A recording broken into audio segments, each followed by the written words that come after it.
देखिए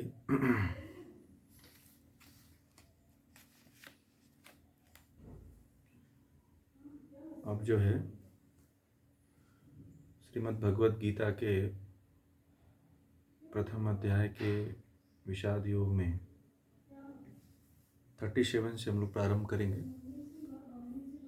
अभी आप लोगों में से कौन इस श्लोक को पढ़ लेंगे? वैसे क्या हो जाता है कि कोई भी सब लोगों की आवाज़ इधर उधर से आती रहती है, इसलिए डिस्टर्ब होता है। तो इसमें से कोई जो अच्छी तरह से पढ़ सकते हैं वो इस श्लोकों को पढ़ें। शर्मिला जी, आप पढ़ सकते हैं श्लोकों को। अच्छा, और कोई है जो पढ़ सकते हैं? गीता के इन श्लोकों को पढ़ सकते हैं कोई?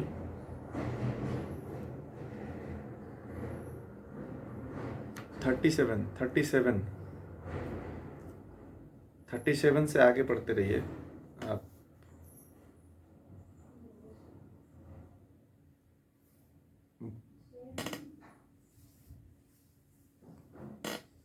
पढ़ लेंगे तो हाँ, तो पढ़िए तब, है ना।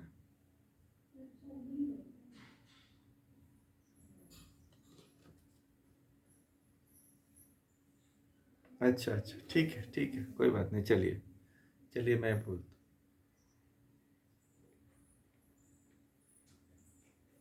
चलिए कोई बात नहीं, अभी आप लोग माइक बंद कर लीजिए, मैं बोलता हूँ। ठीक है।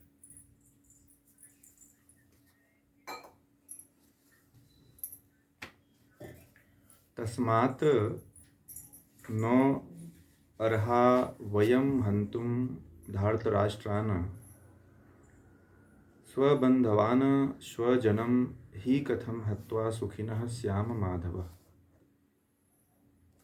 यद्यपि एते पश्यन्ति लोभ उपहत चेतसः कुलक्षयकृतं दोषं मित्रद्रोहे च पातकम्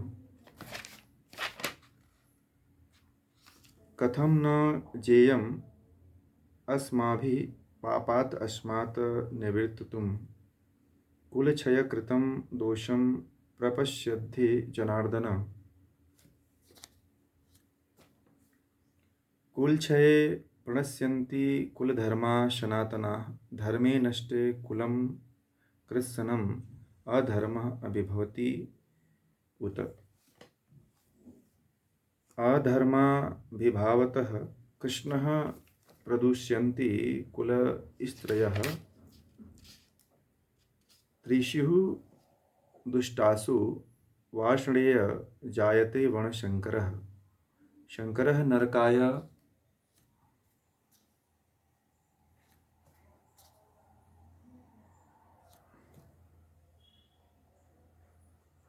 कुलघ्नानां कुलस्य च पतन्ति पितरः हि येषां लुप्तः पिण्डः उदकः क्रिया।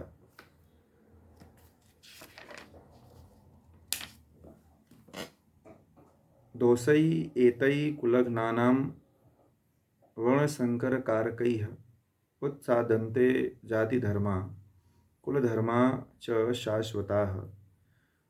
उत्सन्नः कुलधर्माणां मनुष्याणां जनार्दन अनियतं वासः भवति इति अनुशुसम् अहो वत महत् पापं कर्तुं व्यवसिताः वयं राज्यसुखलोभेन हन्तुं स्वजनं यदि माम अप्रतीकारम् अशस्त्रं शस्त्रपाणयः धार्तराष्ट्राः रणे हन्युः तत् मे क्षेमतरं भवेत्।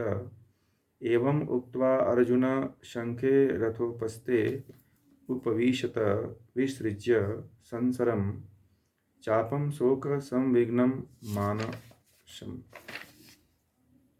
देखिए, ये 37 से लेकर के 46 तक जो है हमने अभी श्लोक को पढ़ा है।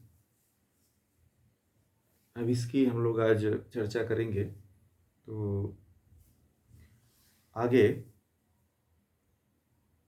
अर्जुन भगवान श्री कृष्ण से अपनी बातों को रख रहे हैं और कह रहे हैं कि इसलिए अपने संबंधी धृतराष्ट्र के उन पुत्रों को मारना हमारे लिए उचित नहीं है।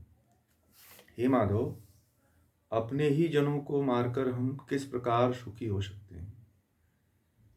देखिए, अब ये कह रहे हैं कि इसलिए अपने संबंधी, अर्जुन ये कह रहे हैं भगवान श्री कृष्ण कि धृतराष्ट्र जो है ना, अपने बहुत संबंधी हैं, बहुत नज़दीक हैं।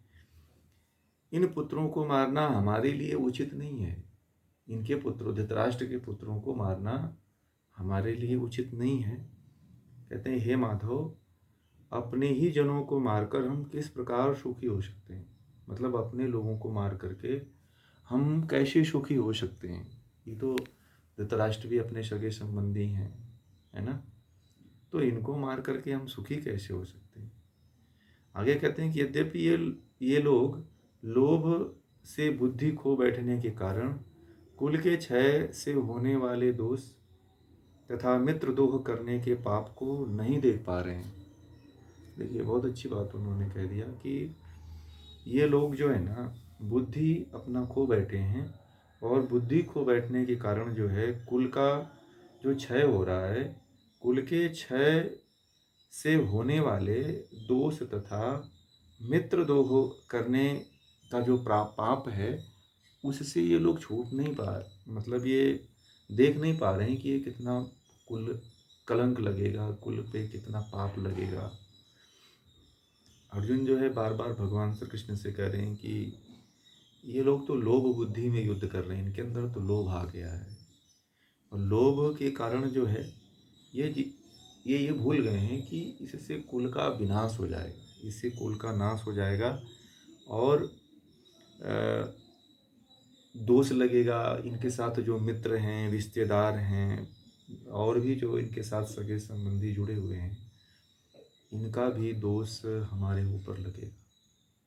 ये अर्जुन जो है बार बार जो है भगवान श्री कृष्ण से कह रहे हैं कि ये तो दुर्बुद्धि हो चुके हैं, इनके साथ युद्ध करने से क्या फ़ायदा है। ये तो जो है अपनी बुद्धि खो करके कुल का नाश करने पे तुले ही हुए हैं, परंतु हम इनके साथ इस तरह से कैसे कर सकते हैं। तो आगे कहते हैं कि तो भी है जनार्दन, हमें तो जो कुल क्षय करने वाले इस दोष को स्पष्ट देख रहे हैं, इस पाप से दूर रहने की समझ होनी चाहिए।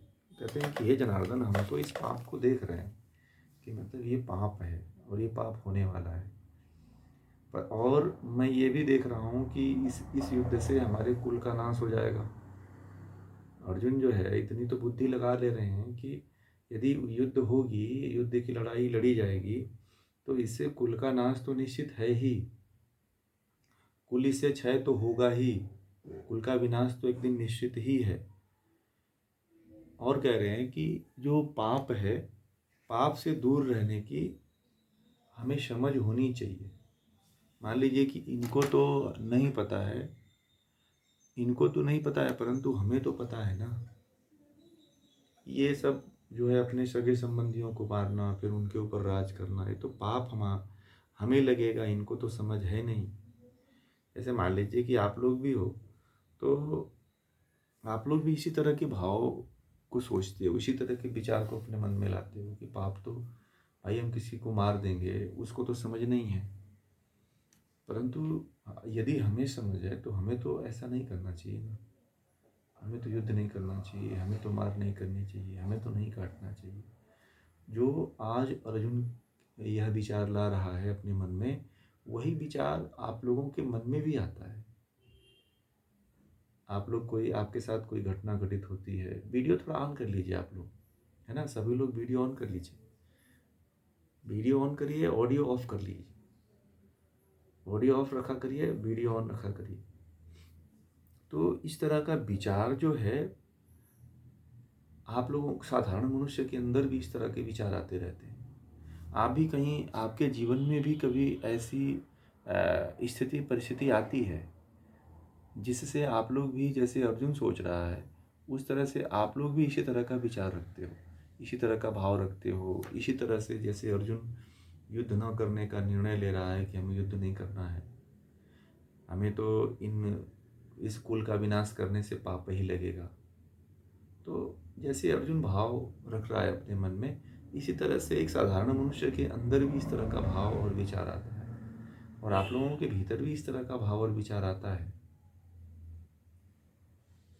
ना। तो अब जब इस तरह की जब हमारे अंदर विचार भाव आने लगे तो हमें क्या करना चाहिए?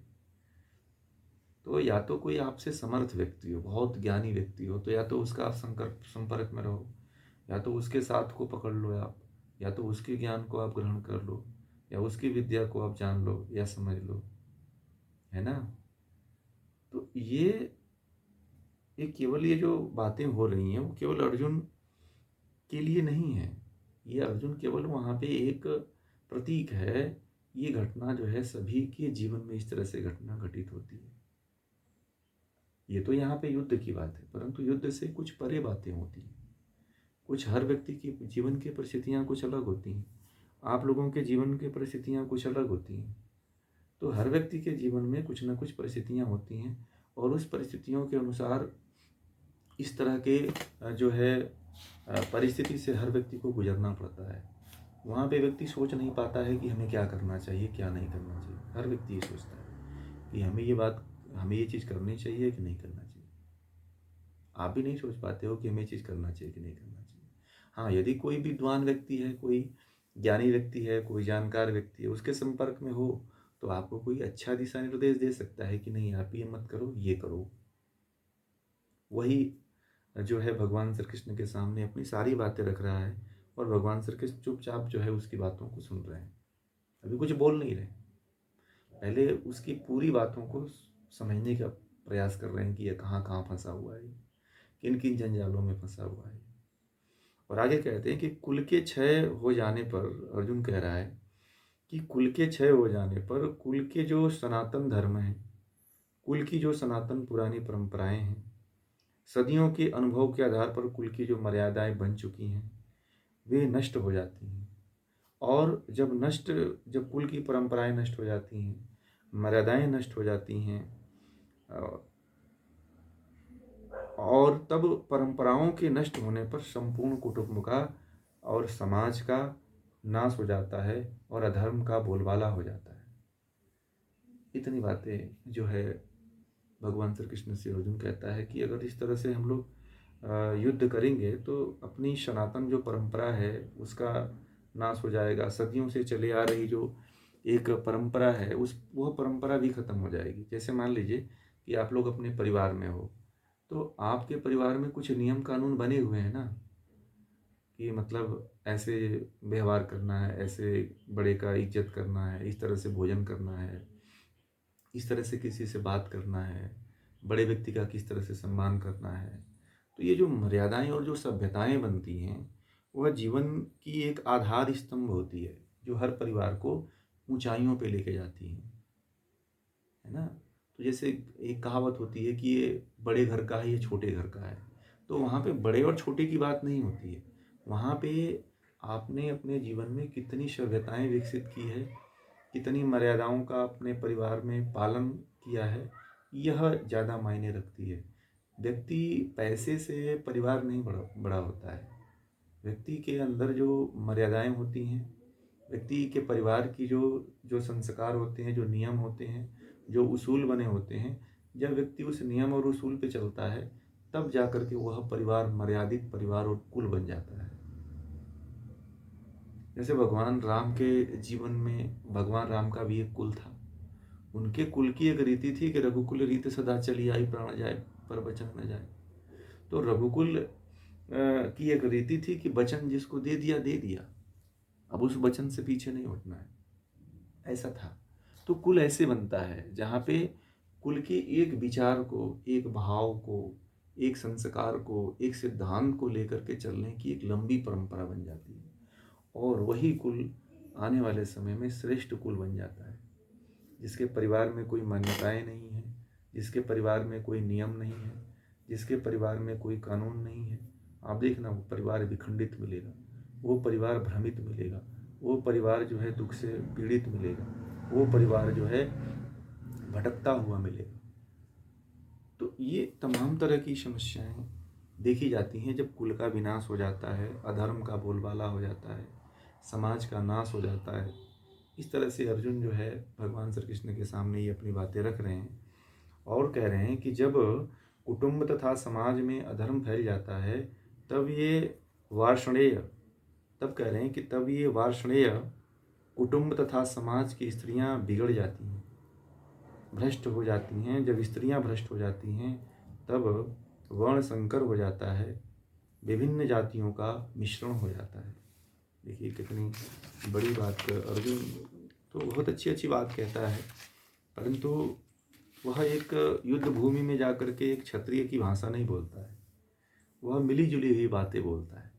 क्योंकि जब तुम युद्ध में चले गए हो, जब युद्ध करने के लिए चले गए हो तो एक क्षत्रिय की तरह गए हो, तो एक क्षत्रिय की भाषा बोलना चाहिए। क्षत्रिय जो है धर्म की रक्षा के लिए अपने प्राणों को न्यौछावर कर देता है सदियों से। क्षत्रिय का मतलब होता है जाति नहीं, क्षत्रिय का मतलब होता है जो गुण कर्म स्वभाव जिसके अंदर क्षत्रियता कहा जाता है, वह क्षत्रिय होता है। तो जो क्षत्रिय जो है सदा से जो है वह धर्म की रक्षा के लिए, दीन दुखी असहाय की रक्षा के लिए जो है हमेशा तत्पर रहा है।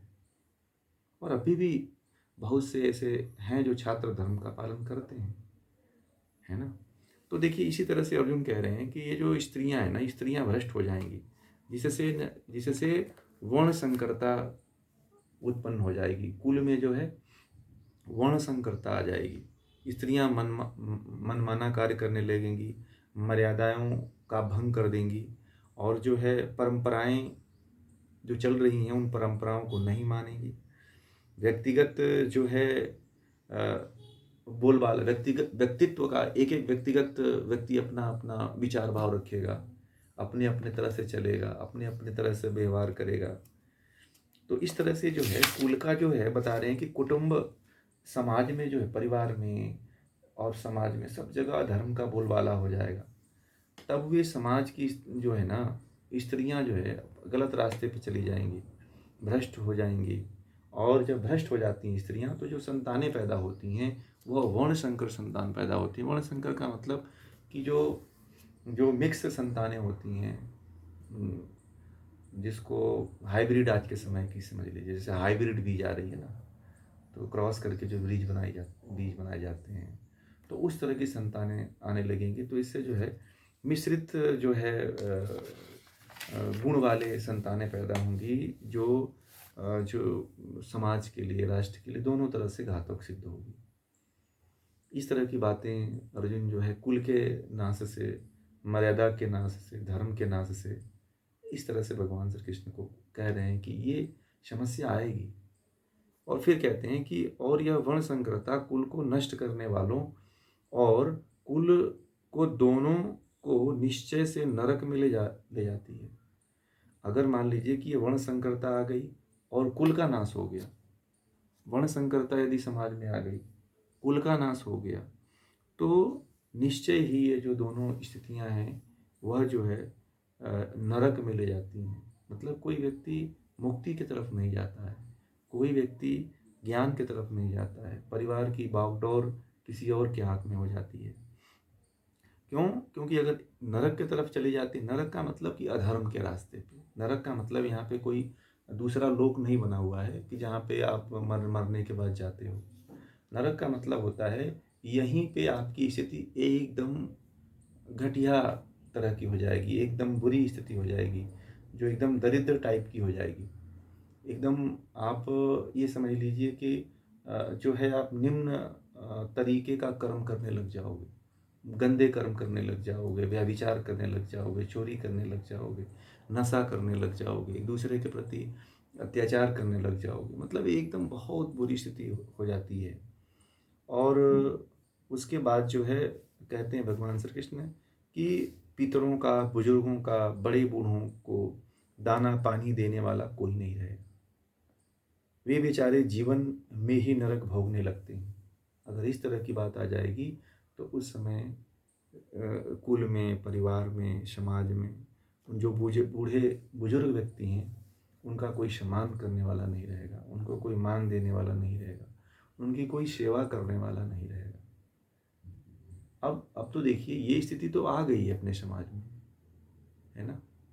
आज तो सबसे बड़ी बात ये हो गई कि शेल्टर रूम बन गए हैं जहाँ पे अपने माँ बाप को लोग ले जा करके छोड़ आते हैं।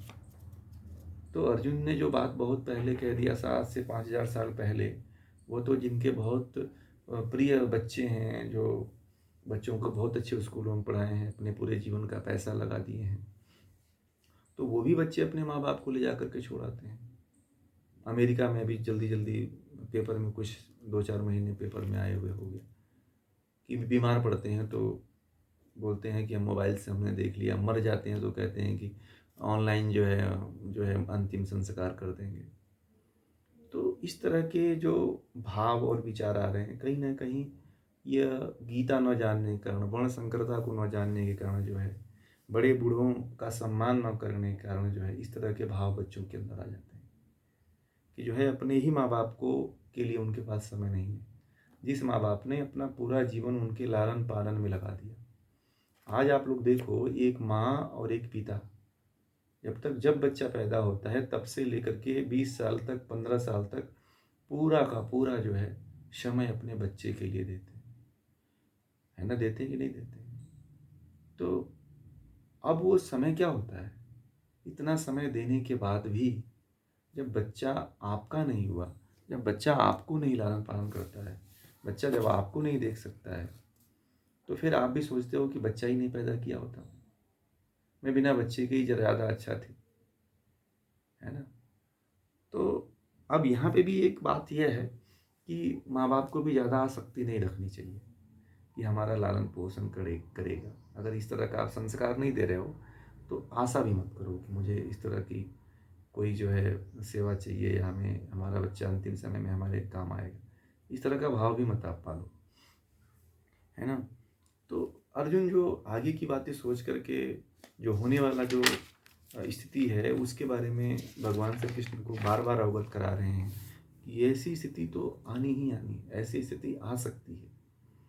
अगर हमने यह युद्ध कर लिया तो इससे कुल का तो नाश निश्चित होगा।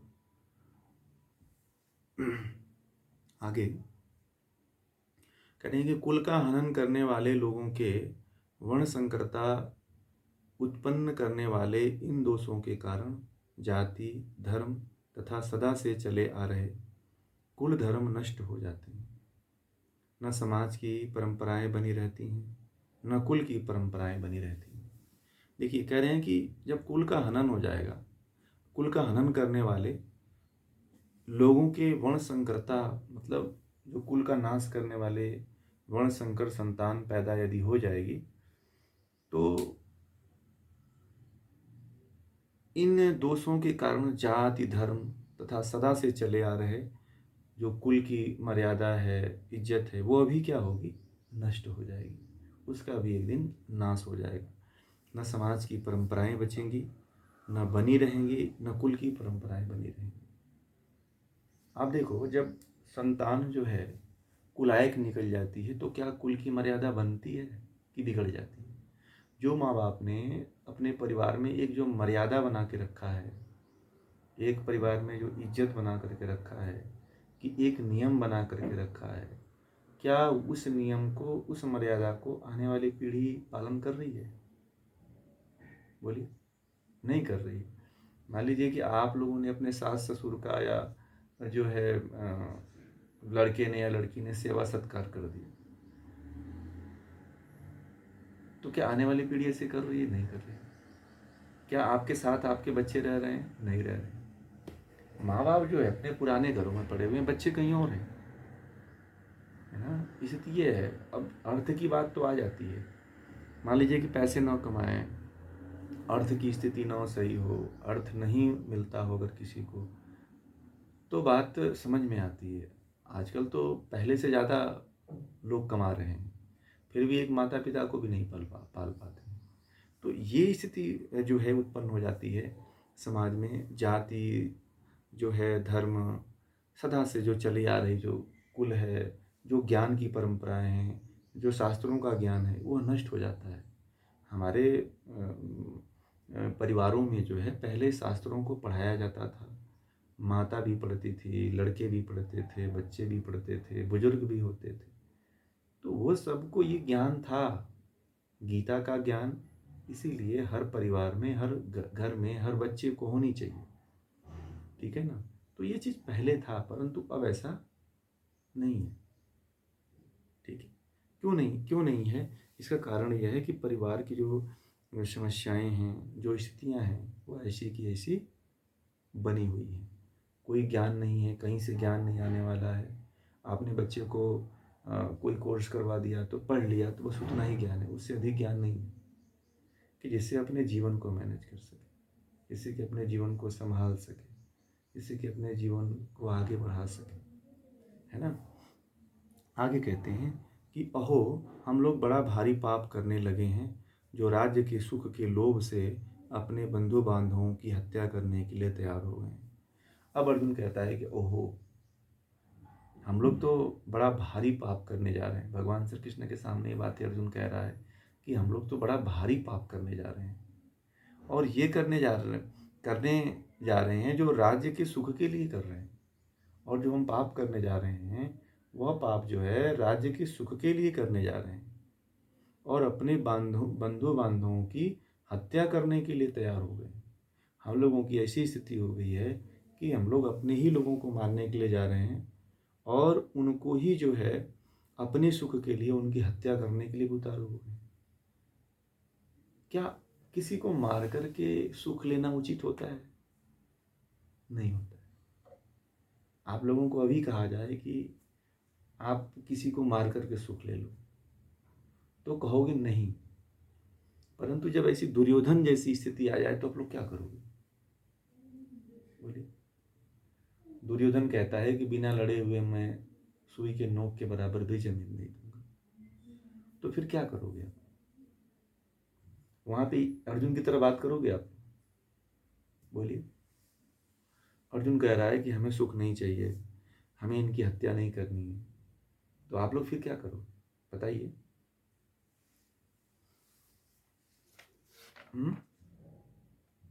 क्या करेंगे फिर आप लोग? बोलिए बोलिए।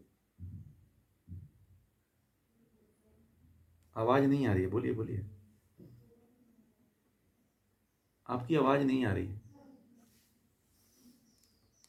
हाँ अब आई, बोलिए बोलिए।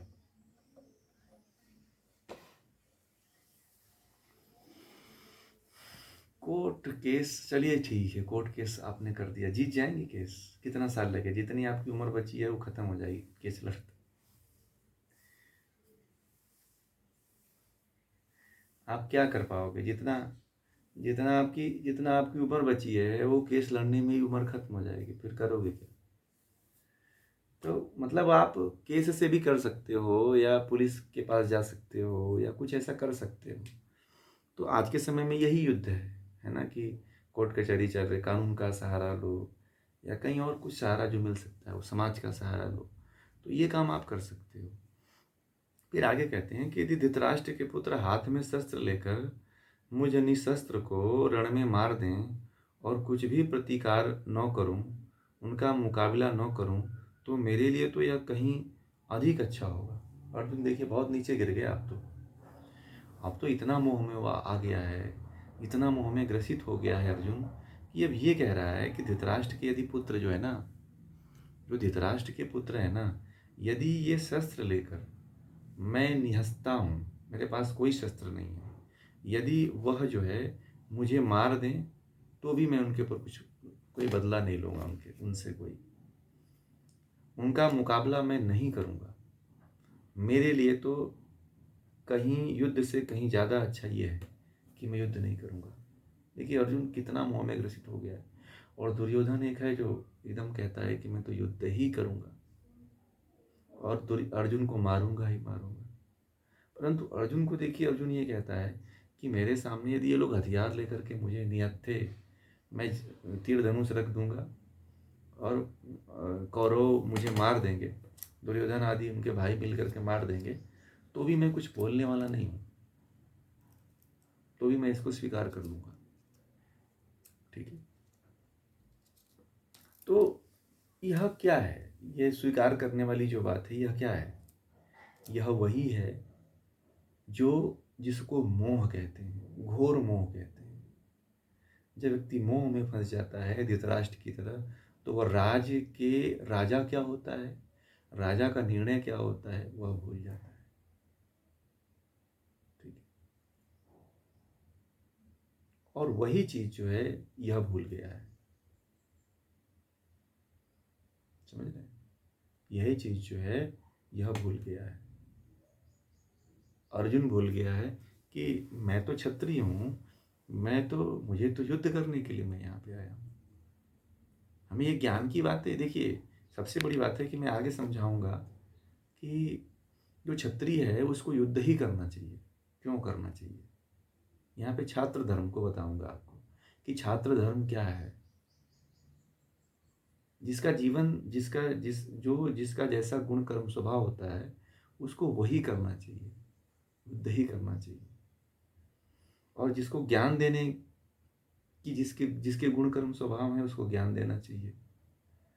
जिसके अंदर व्यापार करने का गुण कर्म स्वभाव हो उसे व्यापार करना चाहिए।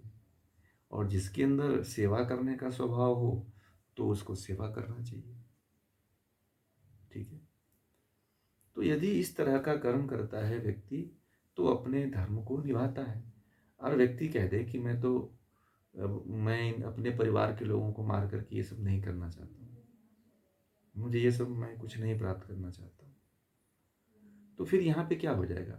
यहीं पे इसलिए कहा जाता है कि अपने धर्म को छोड़ करके दूसरे धर्म में मरना क्या होता है? पाप होता है। इसलिए भगवान श्री कृष्ण ने आगे कहा है अर्जुन को कि हे अर्जुन, तुम अपने धर्म को छोड़ करके दूसरे धर्म में मरने की कोशिश कर रहे हो, परंतु ये तुम्हें पाप लगेगा, तुम कहीं के नहीं होगे, तुम नहीं चाह करके भी युद्ध करोगे, क्योंकि तुम्हारा स्वभाव है क्षत्रियता का, तुम्हें लोग जीने नहीं देंगे। तुम ये समझ लो कि तुम जो है तुम जो है साधु सन्यासी बन करके वन में चले जाओ, तो तुम्हें चैन से रहने देंगे वन में? क्या है, लोग नहीं रहने देंगे। वहां पे भी तुम्हारा पीछा नहीं छोड़ने वाले लोग। सुनने वाली बात है।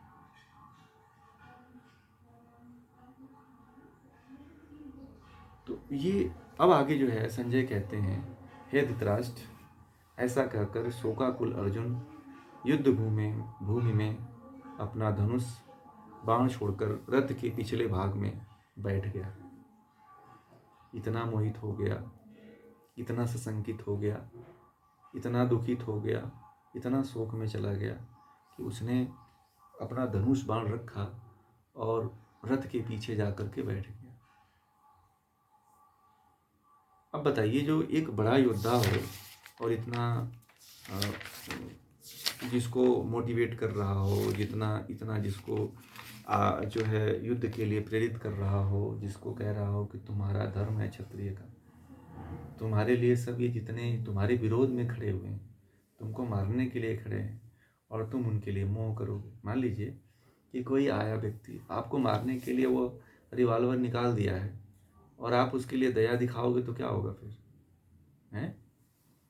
हमारे गांधी जी यही करते थे ना, कोई आता था तो कहते थे कि एक मारता है तो दूसरा मार, तो कितने मार गए इस तरह से। तो क्रांतिकारी नहीं होते तो क्या हमारा देश आज़ाद होता? नहीं आज़ाद होता। हमारे देश के जो जितने कर्मचारी थे, क्रांतिकारी थे, 7,35,000 से अधिक जो हमारे क्रांतिकारी मारे गए देश को आज़ाद कराने के लिए।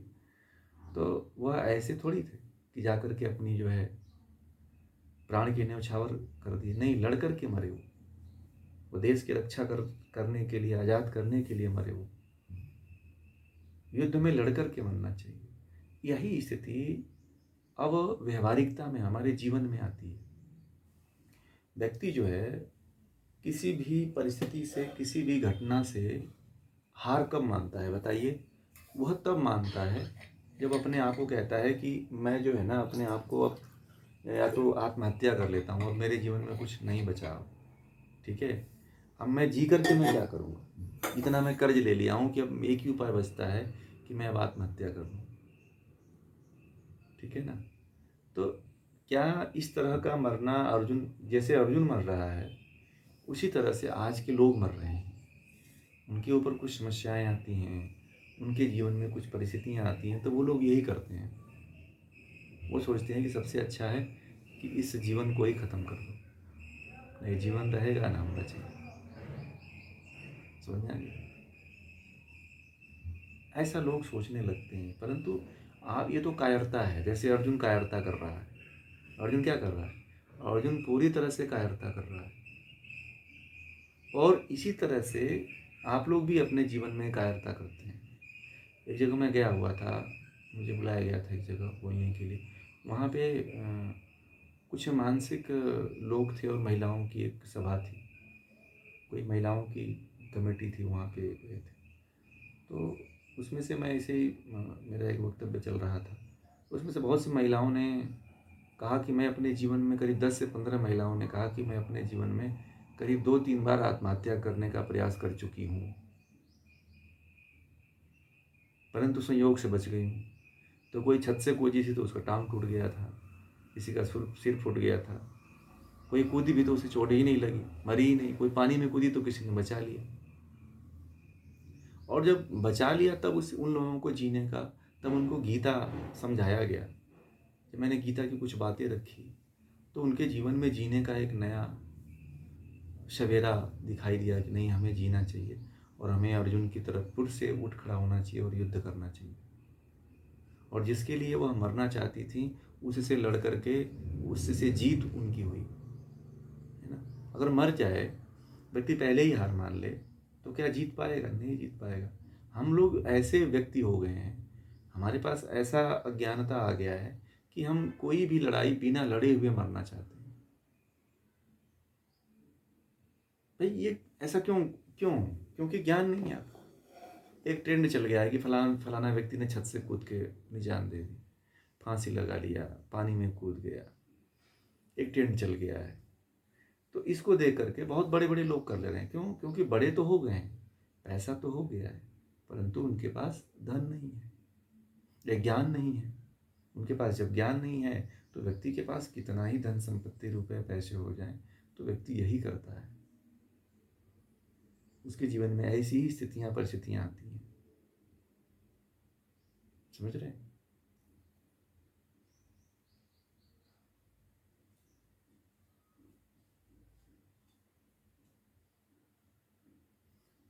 तो हमें भी जो है ना, पहले शंका मतलब शोक नहीं करना है।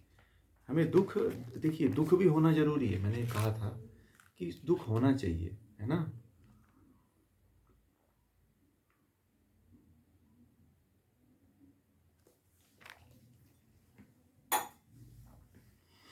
मैंने कहा था कि दुख होना चाहिए, परंतु दुख से जब आपको दुख हो, तो जब भी दुख हो ना, तो गीता को उठा लेना।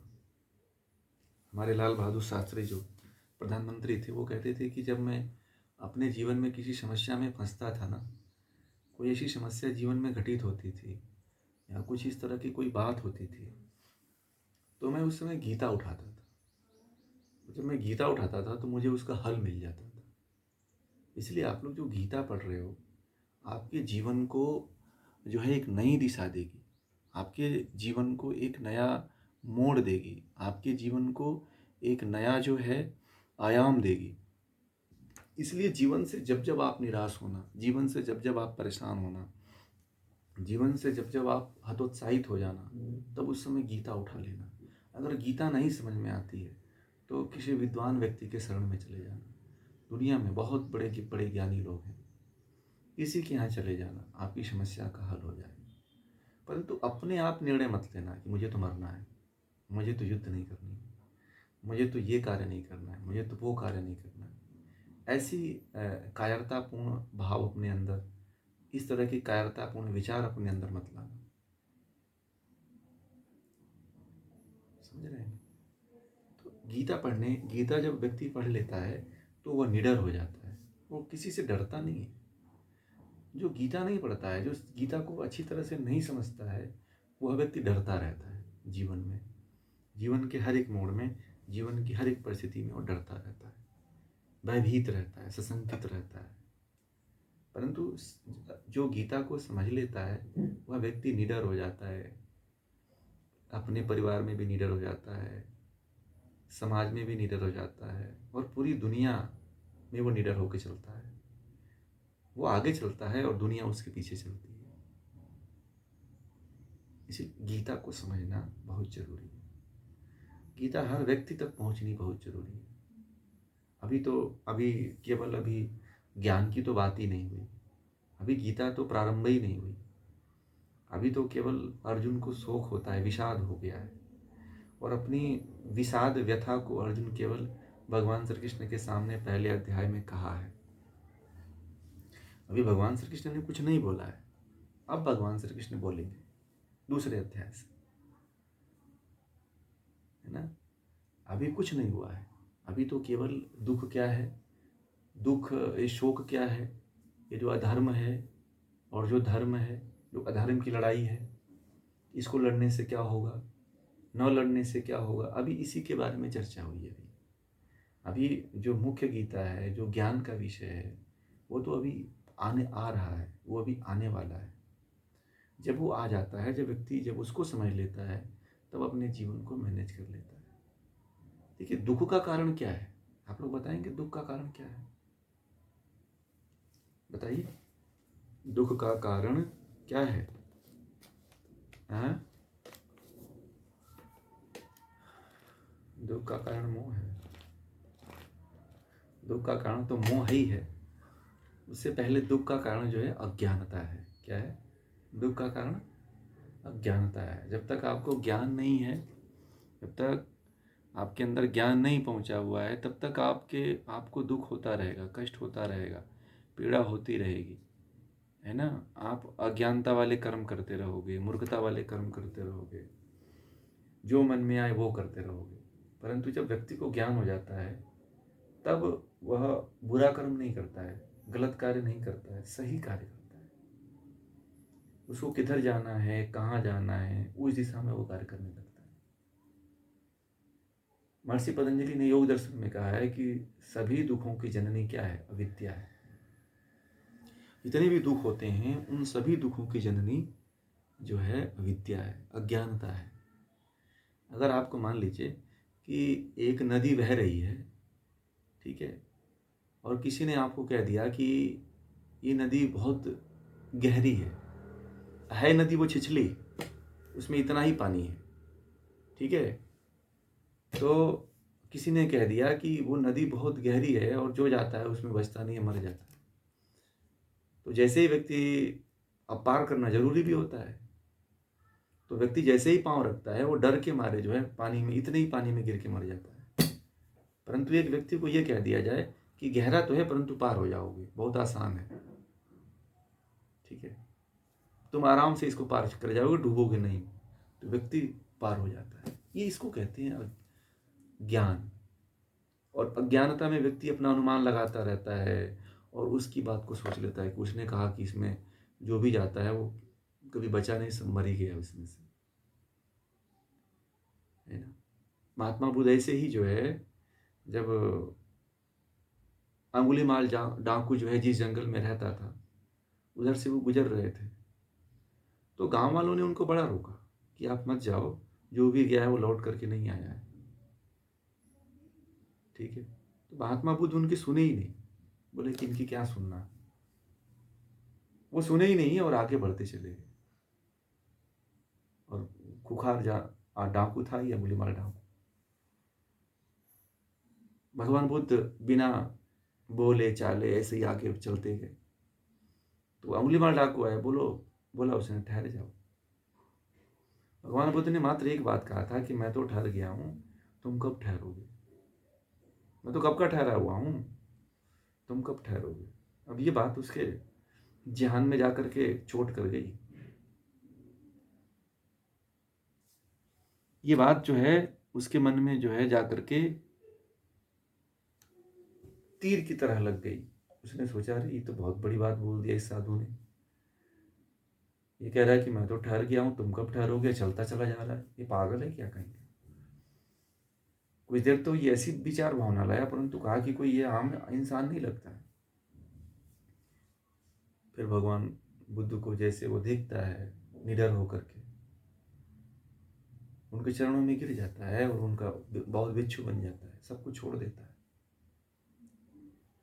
क्योंकि अंगुली माल जिसको मारता था उसकी एक अंगुली काट करके पहन लेता था, इसलिए उसका नाम अंगुली माल डाकू पड़ा था।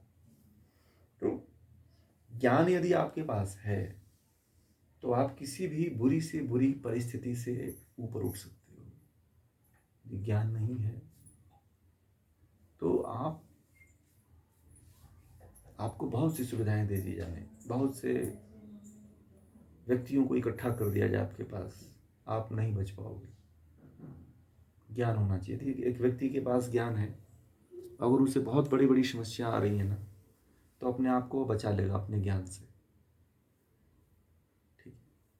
अगर आपको रोग भी हुआ है ना, तो अपने आप को बचा लोगे आप, केवल अपने आत्मबल से कहोगे कि मुझे कुछ नहीं हुआ है। और ये आपने मान लिया कि मुझे सब कुछ हो गया है, मुझे यह समस्या आ गई है, तो फिर आपको कोई नहीं बचा पाए। आत्मबल बहुत जरूरी होता है, इसलिए ज्ञान बहुत बड़ा मायने रखता है। इसलिए ज्ञान को प्राप्त करने के लिए पूरा आप सब कुछ लगा दो, अपने आप को पूरा झोंक दो ज्ञान के लिए, क्योंकि ज्ञान ही है जो सबको पवित्र करता है। ज्ञान ही है जो हमारे अंदर की अज्ञानता को दूर करता है।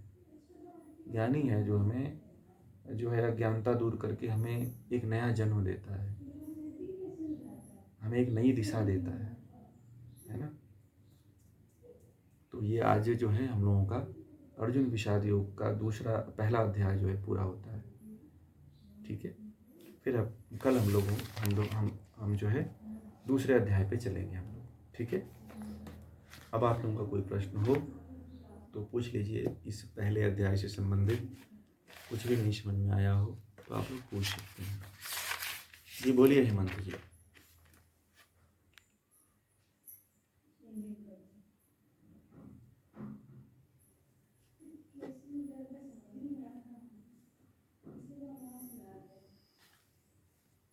ये दुख भरी बातें इसलिए हैं कि व्यक्ति के अंदर मोह आ जाता है। क्या हो जाता है? व्यक्ति के भीतर मोह उत्पन्न हो जाता है और मोह के कारण व्यक्ति इस तरह की बातें बोलने लगता है। जब किसी व्यक्ति के जीवन में मोह घटित हो जाता है, मोह आ जाता है, तो व्यक्ति इसी तरह की बातें करता है, इसी तरह के विचारों को, भावों को अपने जीवन में लाता है।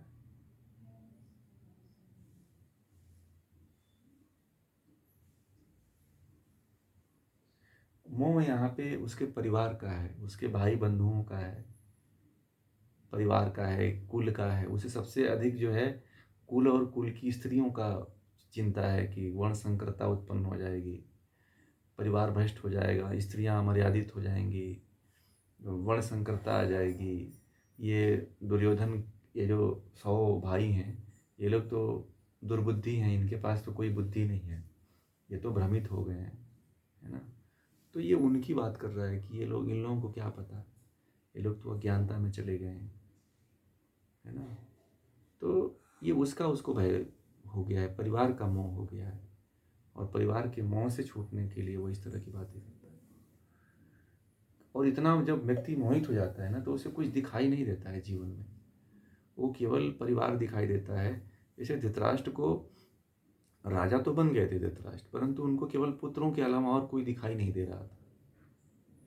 ठीक, केवल अपने पुत्र दिखाई दे रहे थे, और पुत्रों के अलावा उनको और कोई न राज दिखाई दे रहा था, न पांडु दिखाई दे रहे थे, न कुंती दिखाई दे रही थी, न द्रौपदी दिखाई दे रही थी। उनको केवल अपने दुर्योधन और दुर्योधन के 100 भाई, 99 भाई दिखाई दे रहे थे। इसलिए मोह। और उसके विपक्ष में द्रोणाचार्य, भीष्म पितामह, कृपाचार्य जैसे गुरु जब खड़े हो जाते हैं तो और मोह आ जाता है कि इनको मार दूंगा तो ये तो सब ज्ञान ही खत्म हो जाएगा, इनको मार देने से तो पूरा ज्ञान ही चला जाएगा। तो इसलिए अर्जुन मोहित हो जाता है, इसलिए अर्जुन दुखित हो जाता है। ठीक है,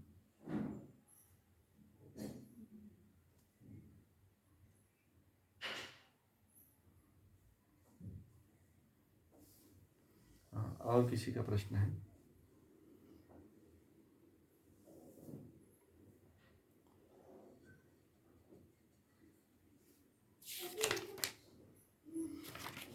आप लोग जो है, जो पढ़ाया जा रहा है इसको पढ़िएगा, जो भी बताया जा रहा है इसको आप लोग नोट भी बनाते रहिएगा, है ना। तो नोट बनाते रहेंगे, पढ़ते रहेंगे, तो हम एक आध बार इसका टेस्ट लेंगे, समझ रहे हैं ना। मैंने कहा था ना कि इसका एक बार आप लोगों से इसका टेस्ट करेंगे, तो क्योंकि इससे आपको भी पता चलेगा कि हमने गीता में कितना जाना, तभी तो पास होंगे ना आप लोग, कि गीता को हमने पढ़ा है या गीता का कोर्स किया हुआ है, गीता को हमने अपने जीवन में सोचा है, समझा है, तभी तो होगा ना। आप मान लीजिए जब अपना मूल्यांकन ही नहीं कर पाएंगे तो कैसे पता चलेगा कि आप लोग बहुत कुछ जानते हो इसमें या गीता सुने हुए हो। देखिए गीता कथा नहीं है कि गए और भजन सुन लिए, कथा सुन के फिर